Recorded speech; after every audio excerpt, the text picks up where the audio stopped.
Assalamualaikum warahmatullahi wabarakatuh. Alhamdulillahirabbil alamin.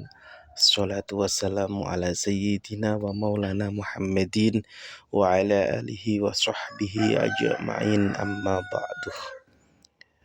Teman-teman yang saya muliakan, pada kesempatan kali ini izinkanlah saya membagikan salah satu tugas dari ujian akhir semester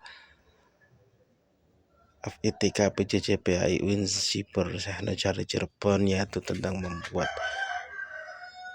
pembelajaran, video pembelajaran.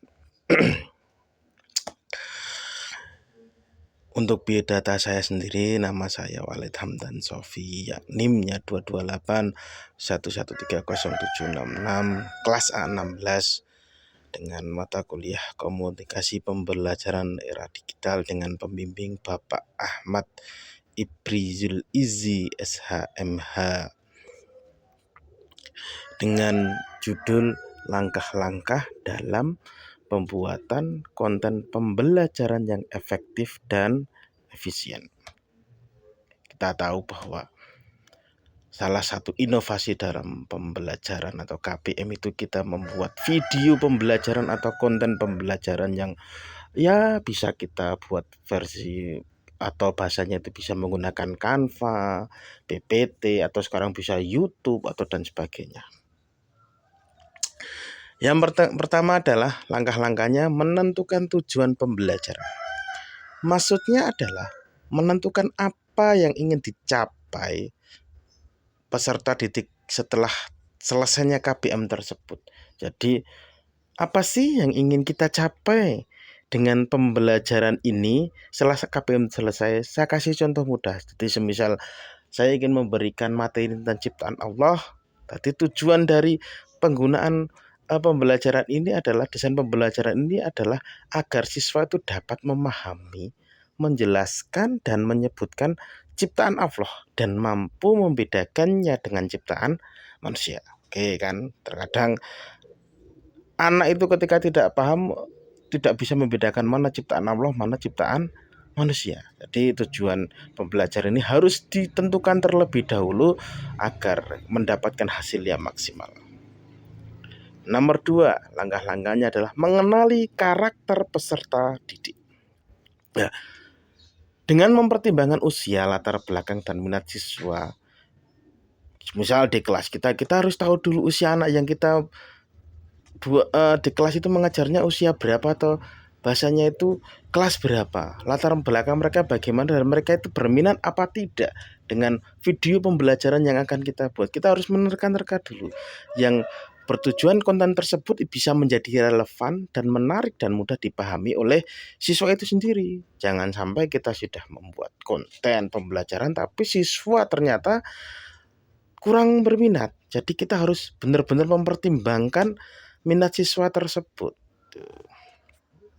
Nomor 3 adalah langkah-langkahnya menyusun materi pembelajaran, yaitu kita mencari materi-materi dari sumber yang terpercaya, dari modul, LKS, atau kalau anak pesantrennya dari kitab dan sebagainya, yang nanti disesuaikan dengan isi kurikulum yang ada di sekolah kita dan tingkat pemahaman siswa tersebut agar bisa masuk dalam proses pembelajaran.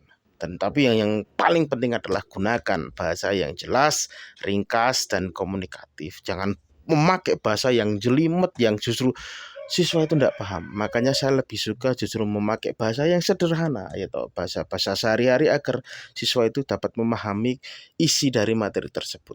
Yang selanjutnya adalah langkahnya mendesain tampilan visual.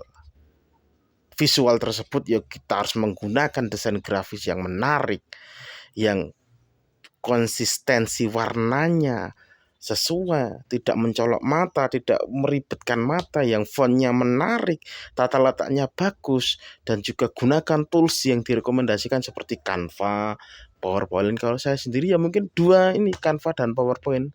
Tuh. Jadi biar anak itu visualnya sudah menarik gitu. Jadi mereka bisa bersemangat untuk melaksanakan KPM tersebut. Yang kelima, langkahnya integrasikan dengan platform pembelajaran. Misalnya kita upload dan sematkan di konten platform seperti Google Classroom, Moodle, Edmodo atau WhatsApp Group. Ya, paling sederhana itu WhatsApp Group. Ayo anak-anak, ini ada video pembelajaran seperti ini, ayo disimak baik-baik lah, itu semisal. Ya, yang selanjutnya adalah evaluasi konten yang kita buat. Kita minta masukan dari siswa. Contoh, anak-anak, bagaimana video yang Bapak buat ini, apakah anak-anak berkenan atau apa yang kurang, atau kita bisa meminta saran kepada guru-guru yang lain yang lebih senior tentunya ya, atau ya mungkin sesama sebaya, mungkin bisa menjadi pembeda dari hasil evaluasi konten tersebut. Dan juga evaluasi apakah konten tersebut itu sudah efektif untuk mencapai tujuan pembelajaran. Yang selanjutnya, yang nomor 7 adalah kita harus merevisi dan menyempurnakan konten yang kita buat. Jadi setelah kita evaluasi itu tadi, kita akan tahu apa yang kurang, maka kita perbaiki berdasarkan feedback atau umpan balik setelah kita meminta saran, ataupun kita menambahkan sesuatu hal yang kurang sebelumnya agar konten kita menjadi menarik. Ya, terima kasih. Hanya ini yang dapat saya sampaikan. Mohon maaf atas segala kekurangan. Hadanallah wa iyyakum ajmain. Wa'alafu minkum. Wassalamualaikum warahmatullahi wabarakatuh.